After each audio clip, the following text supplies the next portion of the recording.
சமீபத்தில் சுமி பகுதியில் உக்ரைனிய ராணுவ அதிகாரிகளின் கூட்டத்தை ரஷ்யா தாக்கியதாக தெரிவித்துள்ளது. ரஷ்ய எல்லையிலிருந்து 31 கிலோமீட்டர் தொலைவில் உள்ள வடகிழக்கு நகரமான சுமியில் புனித மாம் ஞாயிற்றுக்கிழமையை கொண்டாட மக்கள் கூடியிருந்த போது இந்த தாக்குதல் நடத்தப்பட்டதாக உக்ரைன் கூறியது. அதன்போது 34 பேர் கொல்லப்பட்டதாகவும் 119 பேர் காயமடைந்ததாகவும் தெரிவிக்கப்பட்டது. உக்ரைனின் பாதுகாப்பு உளவுத்துறையின்படி ரஷ்யாவின் வோரோனெஜ் மற்றும் குர்ஸ்க் பிராந்தியங்களிலிருந்து ஏவப்பட்ட 2 ஸ்கந்தர் எம் பாலிஸ்டிக் ஏவுகணைகளை பயன்படுத்தி இந்த தாக்குதல் நடத்தப்பட்டிருக்கிறது. ரஷ்யாவின் இந்த தாக்குதலுக்கு உலகம் உறுதியாக பதிலளிக்க வேண்டும் என உக்ரைன் ஜனாதிபதி வோலோடிமிர் ஜெலன்ஸ்கியும் தனது கடுமையான கண்டனங்களை வெளியிட்டிருந்தார். இவ்வாறானதொரு பின்னணியில் குறித்த தாக்குதலில் 60க்கும் மேற்பட்ட உக்ரைனிய வீரர்களே கொல்லப்பட்டதாகவும் உக்ரைன் தனது மக்களை மனித கேடயங்களாக பயன்படுத்துவதாகவும் ரஷ்யா குற்றம் சாட்டியுள்ளது. அத்துடன் மக்கள் அடர்த்திமிக்க நகரத்தின் மையத்தில் ராணுவ வீரர்களை உள்ளடக்கிய நிகழ்வுகளை ஏற்பாடு செய்திருப்பதாகவும் ரஷ்யா குற்றம் சாட்டியுள்ளது. அமெரிக்க ஜனாதிபதியின் பரஸ்பர வரி கொள்கைகளினால் சர்வதேச வர்த்தகங்கள் கேள்விக்குறியாகியிருக்கும் நிலையில் சீனா தனது ஏற்றுமதி வருவாயில் பாரிய அதிகரிப்பை பதிவு செய்திருக்கின்றது. கடந்த ஆண்டு மார்ச் மாதத்துடன் ஒப்பிடுகையில் இந்த ஆண்டு மார்ச் மாதத்தில் சீனாவின் ஏற்றுமதி 12.4% அதிகரித்துள்ளது. இது லூம்பெர்க் ஆய்வில் கணிக்கப்பட்ட 4.6% விட 2 மடங்கு அதிகம் என்றும் தெரிவிக்கப்படுகின்றது. அத்துடன் இறக்குமதியும் 4.3% சரிவடைந்துள்ளது என சீனா அதிகாரிகள் தரப்பு தெரிவித்துள்ளதுடன் சீனாவின் உயர்மட்ட தலைவர்கள் கடந்த மாதம் சுமார் 5% வருடாந்திர வளர்ச்சி இலக்கை நிர்ணயித்து உள்நாட்டு தேவையை அதன் முக்கிய பொருளாதார உந்து சக்தியாக மாற்றுவதாகவும் உறுதியளித்துள்ளார். எனினும் ஆனால் சீனாவின் பலவீனமான மீட்சி டிரம்பின் வர்த்தக போரிலிருந்து புதிய சிக்கல்களை எதிர்கொள்கின்றது. இந்த மாதம் பெரும்பாலான சீன பொருட்களுக்கு மிகப்பெரிய வரிகள் விதிக்கப்பட்டுள்ளன. சீன இறக்குமதியை குறிவைத்து உலகளாவிய வரி தாக்குதலை அமெரிக்க ஜனாதிபதி தொடங்கியதிலிருந்து இரு நாடுகளும் வரி விதிப்பில் போட்டியிட்டு வருகின்றன. சீனா மீது 145% வரி விதிக்கப்பட்ட நிலையில் அமெரிக்கா மீது 125% வரியை சீனா விதித்துள்ளது. இந்த நிலையில் ஜனவரி முதல் மார்ச் வரையில் சுமார் $115.6 பில்லியன் மதிப்பிலான பொருட்களை அமெரிக்கா தங்களிடமிருந்து இறக்குமதி செய்துள்ளதாக சீனா அறிவித்துள்ளது. ஆனால் வரி விதிப்புக்கு முன்னர் ஒப்பந்தம் செய்யப்பட்டவையே தற்போது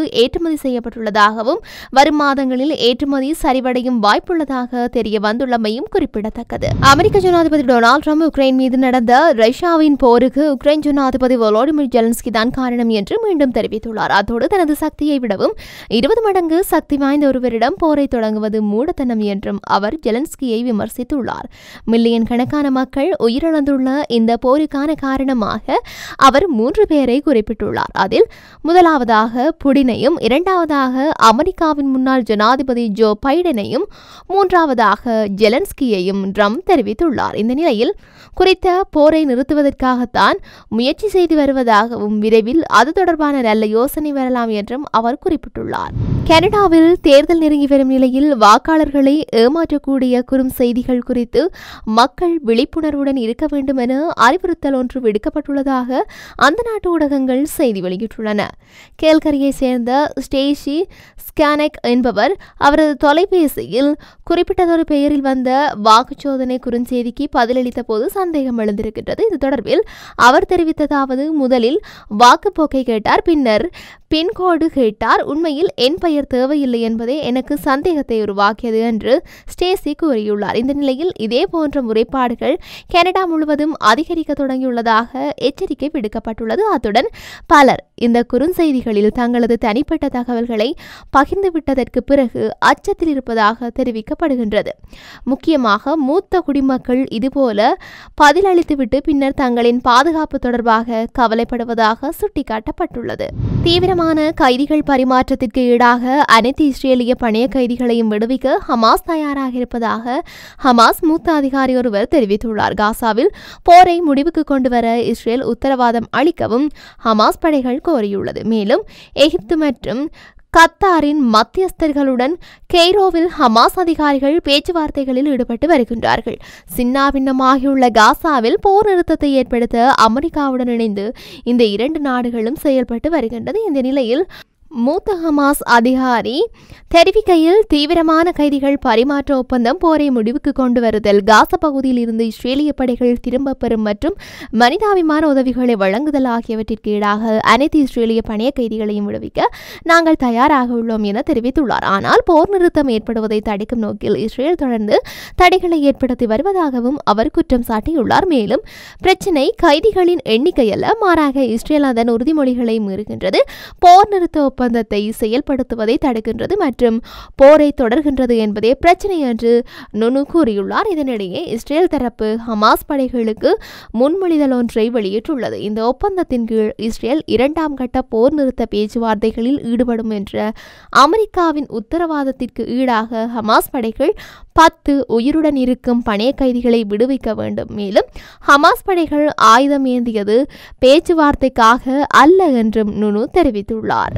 அமெரிக்காவில் திடீரென சக்தி வாய்ந்த நிலநடுக்கம் ஒன்று பதிவாகியுள்ளது. கலிபோர்னியா மாகாணத்தில் சாண்டியாகோ உள்ளிட்ட பகுதிகளில் இந்த நிலநடுக்கம் உணரப்பட்டுள்ளதாக தெரிவிக்கப்பட்டுள்ளது. ரிக்டர் அளவில் 5.2 என இந்த நிலநடுக்கம் பதிவாகியுள்ளதுடன் சாண்டியாகோவிலிருந்து சுமார் 97 கிலோமீட்டர் தொலைவில் இருக்கும் பகுதியான ஜிலியன் எனும் பகுதி நிலநடுக்கத்தின் மையமாக கண்டறியப்பட்டுள்ளது. இந்த நிலையில் குறித்த நிலநடுக்கத்தினால் மக்களுக்கு பாதிப்புகள் எதுவும் ஏற்பட்டதாக தகவல்கள் வெளியாகவில்லை. எவ்வாறாயினும் 5.1 என்கின்ற ரிக்டர் அளவிலான நிலநடுக்கம் சாதாரணமானதாக சொல்லப்பட்டாலும் எதிர்பாராத நேரத்தில் அதிக உயிரிழப்புகளை ஏற்படுத்தக்கூடியவை என்று கூறப்படுகின்றது. அதனால் பழைய கட்டிடங்கள், தரமற்ற முறையில் உள்ள கட்டிடங்கள் பாதிக்கப்படலாம் என்றும் தெரிவிக்கப்பட்டுள்ளது.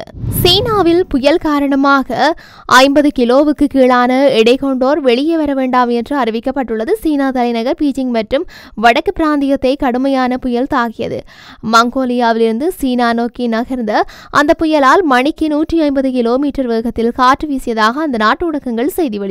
கடும் வேகத்தில் காற்று வீசுவதன் காரணமாக விமானம் தரையிறங்குவதில் சிக்கல் ஏற்பட்டுள்ளது. இந்த நிலையில் அங்கு 800க்கும் மேற்பட்ட விமான சேவைகள் ரத்து செய்யப்பட்டுள்ளது என தெரிவிக்கப்பட்டுள்ளது. மேலும் ஆயிரக்கணக்கான மரங்கள், மின் கம்பங்களும் முறிந்து விழுந்துள்ளதுடன் அவற்றை அப்புறப்படுத்தும் பணியில் மீட்பு படையினர் ஈடுபட்டு வருகின்றார்கள். இந்த நிலையில் 50 கிலோவுக்கும் குறைவான எடை கொண்டவர்கள் காற்றில் அடித்துச் செல்லப்படுவதற்கு வாய்ப்புகள் அதிகம் உள்ளதாக அறிவிக்கப்பட்டுள்ளது. சீரற்ற வானிலை காரணமாக சீனாவில் உள்ள வரலாற்று முக்கியத்துவம் வாய்ந்த இடங்கள் மற்றும் சுற்றுலா தலங்களை மூடுவதற்கும் நடவடிக்கை எடுக்கப்பட்டுள்ளது. இதன் காரணமாக தொடருந்து மற்றும் வீதி போக்குவரத்து துண்டிக்கப்பட்டுள்ளதாக வெளிநாட்டு ஊடகங்கள் செய்தி வெளியிட்டுள்ளன. இதேவேளை சீனாவிற்கு சுற்றுலா சென்றிருந்த பயணிகள் தங்களது சொந்த ஊருக்கு திரும்ப முடியாமல் அவதிக்குள்ளாகியுள்ளமையும் குறிப்பிடத்தக்கது.